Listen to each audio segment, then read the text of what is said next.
just want to test this out.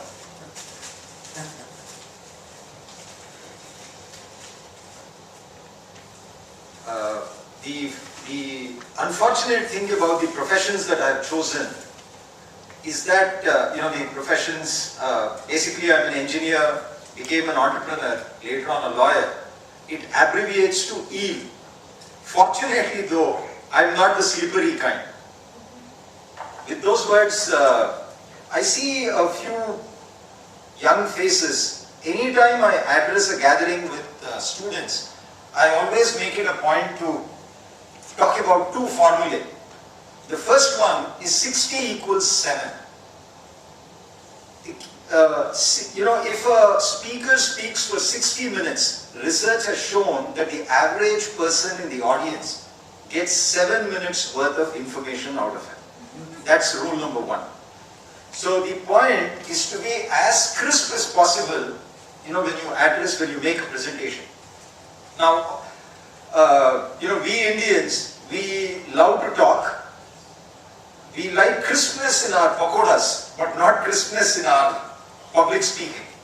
The second formula is 20, 50, 90. If you are told something, retention is 20%. Again, this is proven through research. If something is shown, retention is 50%. And if something is done, retention is 90%. Unfortunately, this is a talk, so there's going to be a lot of talking. But I have put, made it as pictorial as possible.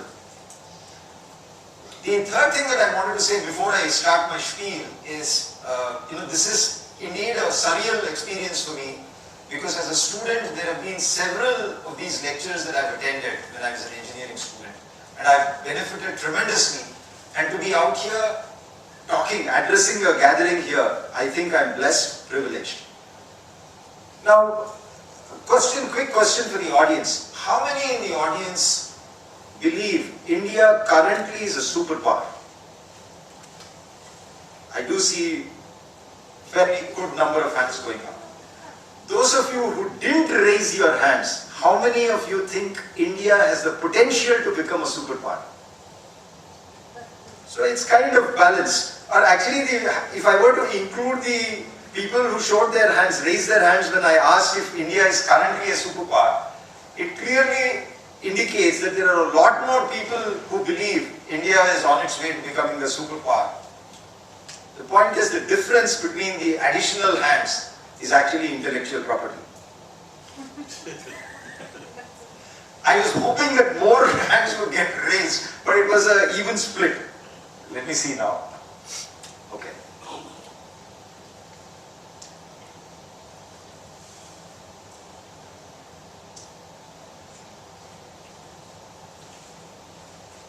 Does it work?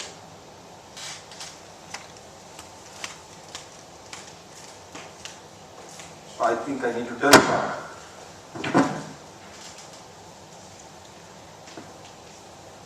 Oh, this is a pointer. I thought this is also a, yeah. So I'll start the presentation with a story. I've called it a story for a reason. Although it is actually a case study. The reason is, case study is serious stuff, whereas story is something that we all enjoy listening to.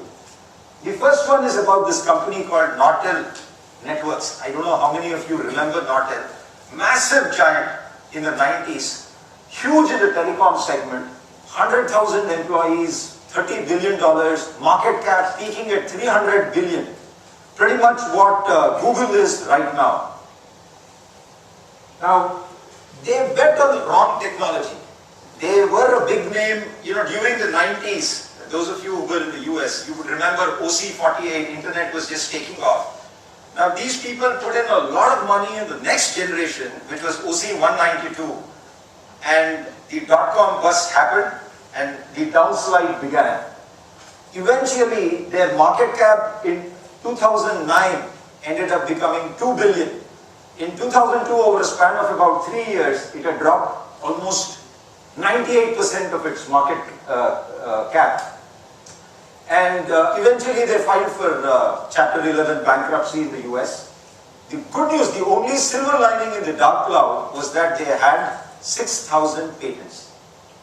So Google suddenly got interested because they had filed for bankruptcy. Google came up with a stocking horse bid. Now, obviously Google was not really serious, but to peg the price for the portfolio of 6,000 patents, they said 900 million.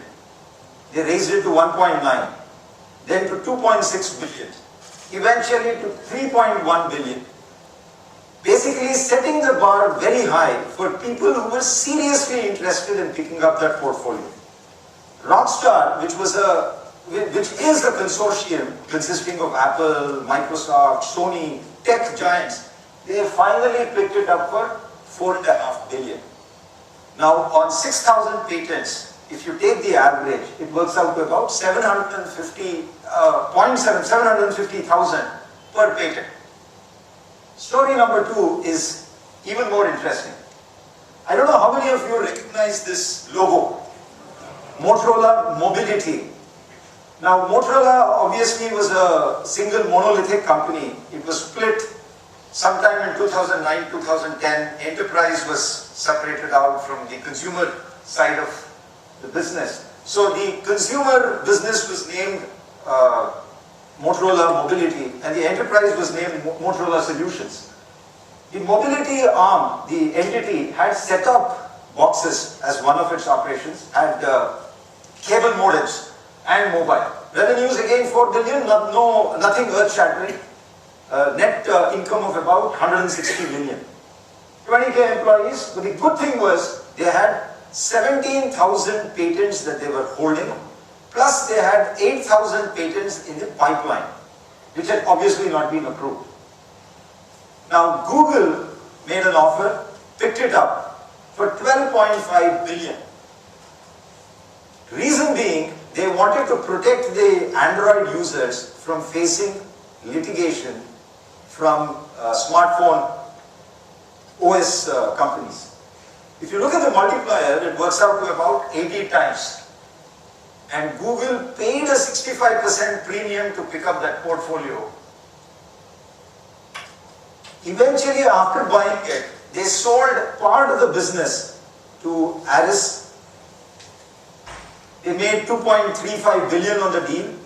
They gave away 1,000 patents related to set-top boxes. Still, in spite of getting rid of part of the business, they were bleeding. Google was losing $1 billion a year on the acquisition. So Lenovo came into the picture. Recently, they sold the rest of the business, which was the mobile arm, the smartphone arm, to Lenovo for 2.959 billion.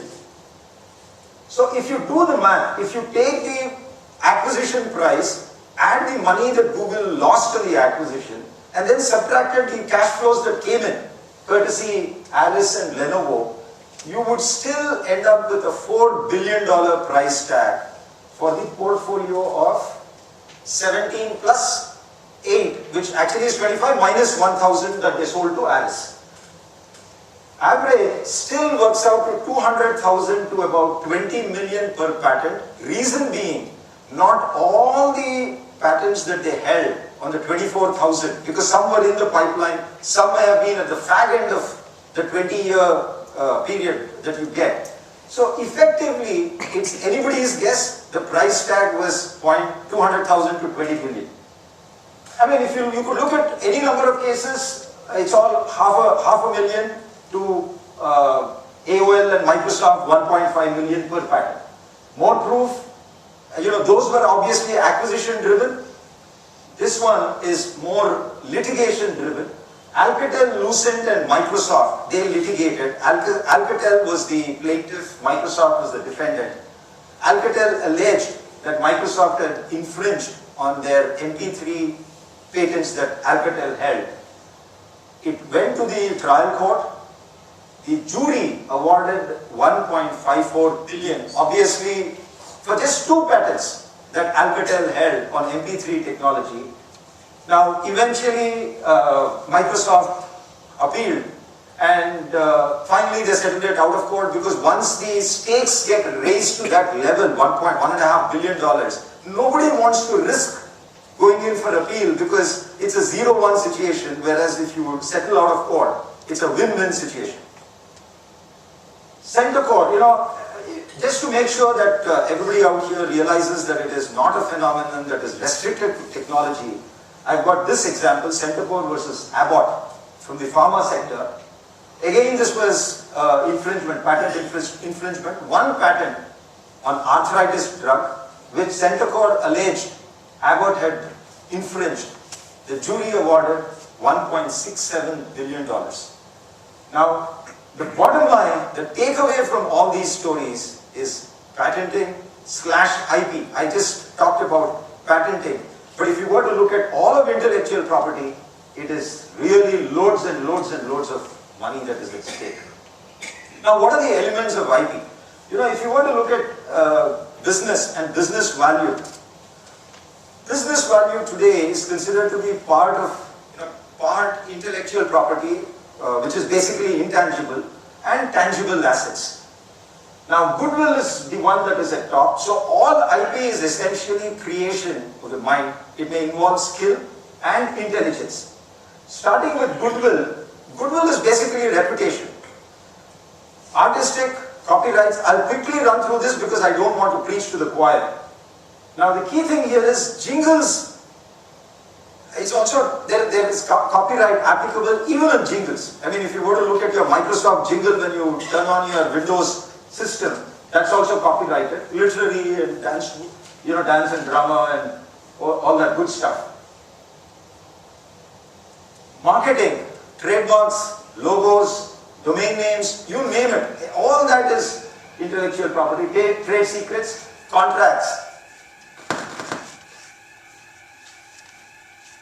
Now, this technology related is the major part of IP, the way we look at it currently.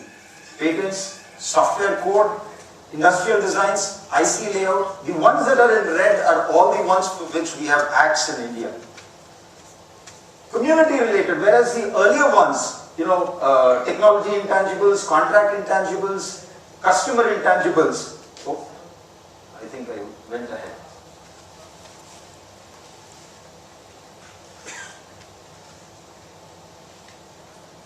So my thunder has been stolen because I went ahead.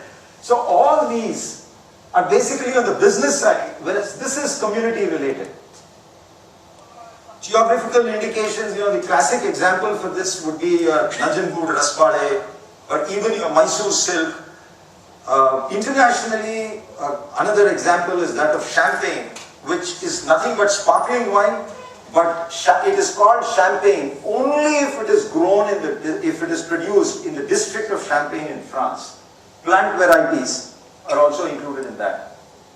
The million-dollar question is, why do you need to protect IP? This chart says it all. Standard & Poor's 500 is the 500 highest market cap companies on New York Stock Exchange and NASDAQ. The cumulative market cap of those companies have been mapped, and the intangible value in the cap has been tracked. In 75, it was about 17% of total market cap of S&P 500. 2010, it is 80%. So this again reinforces what I had said earlier. IP is becoming more and more of a major asset class. It's both a shield and a sword because you can use it as a shield to ward off competition, and you can use it as a sword if anytime there is infringement or violation of the patent that you hold. So bottom line is IP contributes significantly to business value. At the end of the day, anything that can fetch you a premium in the market, if at all there is something that can fetch you that, it is IP. It's all about trust, because the more trust your customer places in your brand name, the more competitive edge you have, the more loyalty and what have you. This again reiterates it. It's a chart. Google, almost 40% of their market cap is just the brand. When somebody, the way the human mind functions, anytime a name is mentioned, we tend to associate, various attributes to it. Google, you're sure, high technology. technologically some company, a bunch of geeks. That's what comes to mind, and that helps Google get a premium in the marketplace.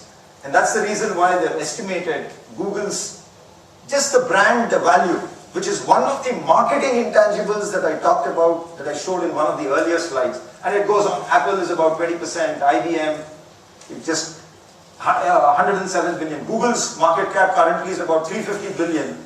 So 158 billion is brand value. Now, anytime you talk of intellectual property, there are a few criteria that, come into picture. And these shoes, Christian, the one at the top, with the red soles, each pair costs $1,200. Now, the manufacturer, the Christian Louboutin, and it's obviously a French word, I have no idea how it is pronounced in French, but they got a trademark on it. The shoe can be any color, ladies' shoes. The sole is always red.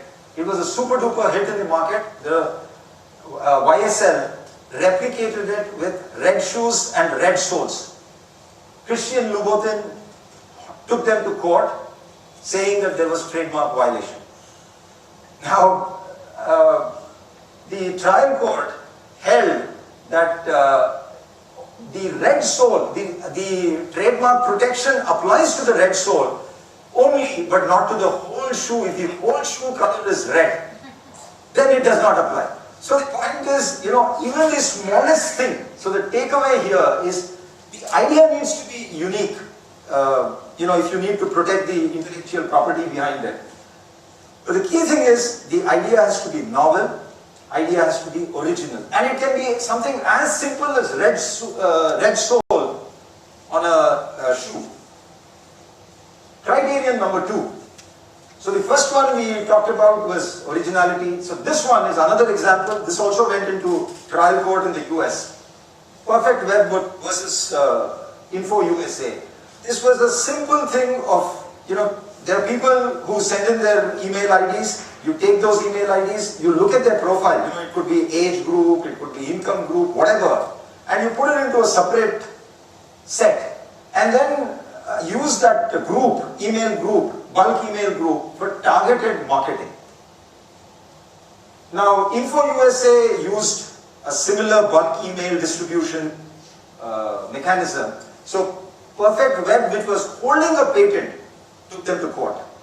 The court interestingly held that there was no patent violation simply because the key condition for a patent to be granted, to be awarded, is there needs to be a distinct inventive step.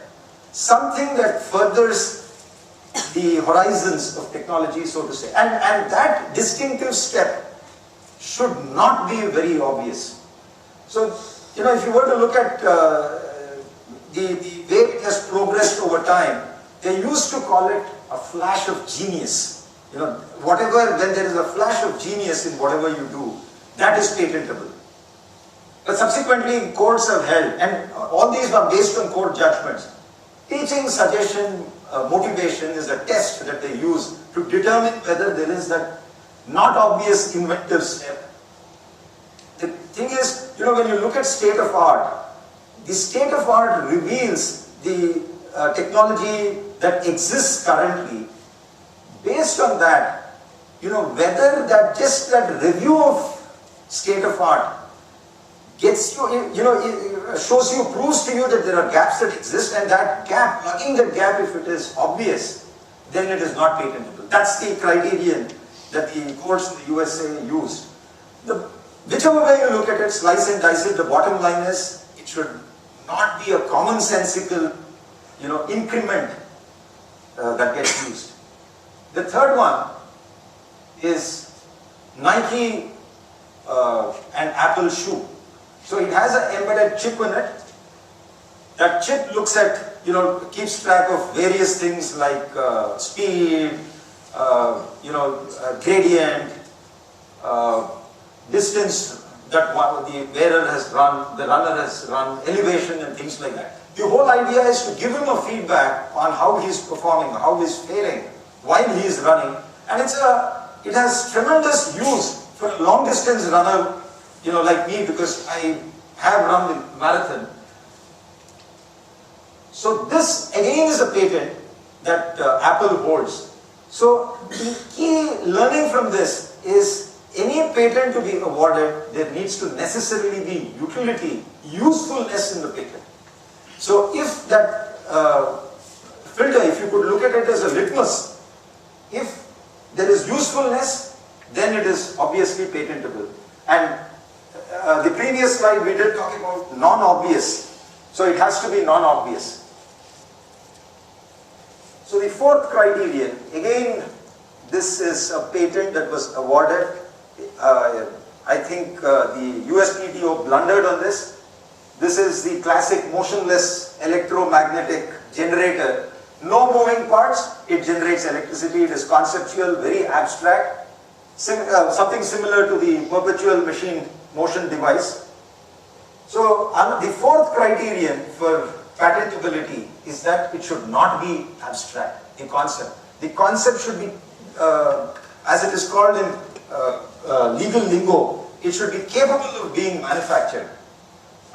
Again, I put an example there. I can conceive an invention or an innovation that makes use of a film, thin film, metallic film, which is just 1 atom thick. Perhaps, nanotechnology, thanks to nanotechnology, it is possible, I don't know. But, if somebody were to include that as a claim in a patent application, then the person should also should be in a position to confirm or to clarify how it is going to be manufactured. So there are 4 basic criteria for patenting, and there are also a bunch of criteria based on which patent applications get rejected. It is important to know both. The first one is, and unfortunately, both these examples are patents granted in the US. The first one is a bulb changing device. It's a contraption, you can just plug it in and it will automatically, an arm will go in and rotate it and then get. The point is, if somebody has to take that machine and put it up against a bulb, the person might as well, remove the bulb himself. And the second one out here is another classic patent which was awarded. It is a jaw muscle exercising contraption device. You just put it in, it's a pump, it has a pump, and you can go about your business, it is strapped to your body, and you chew, you eat, you drink, you talk. While you are talking, there is pressure, so you are exerting pressure and your jaw muscles are getting exercised. So although these patents were awarded, they have been the butt of 100 jokes.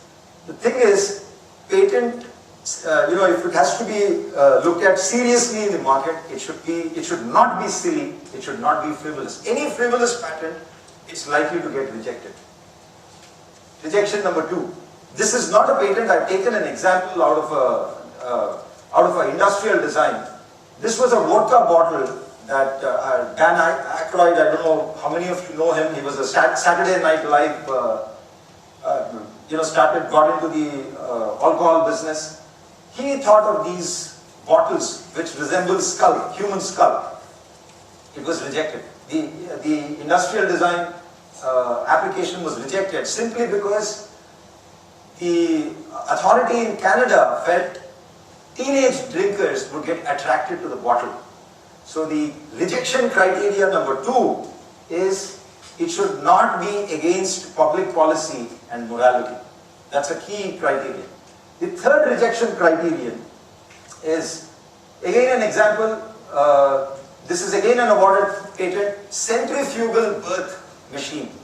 You strap pregnant mothers who've gone into labor on that machine and you rotate it fast. And the baby comes out and the baby gets, the baby is born. Now the point is, this again should have been rejected. Number 1, it is conceptual. I don't know whether it has been tested out. Number 2, it is against public health. They are putting the lives of the mother and the child at risk, making them spin around like astronauts. So that's the third rejection criterion. Any time a patent is against public health, it's likely to get rejected. Rejection 4 to 7, I put them all together, Newton under the apple tree. Discoveries, example gravity, non-patentable. In India, anything related to atomic energy is banned by statute. You can't get a patent. You can't even file a patent application if it is atomic energy related. Agricultural method, I can think in terms of a black rose. I can craft two rose species and maybe inject some dye on it, I don't know. But any agricultural method, it's expressly banned. Mathematical algorithms, simplex operations, research related duplex, all that is out the door. Summary is 20-year exclusivity on patents from the date of filing of the application, but it differs. Copyrights at 60 years or life of the author. I won't go into that because that is pretty much straightforward. I've just summarized the criteria here, which is what I already talked about. The essence of any IP is basically to create entry barriers.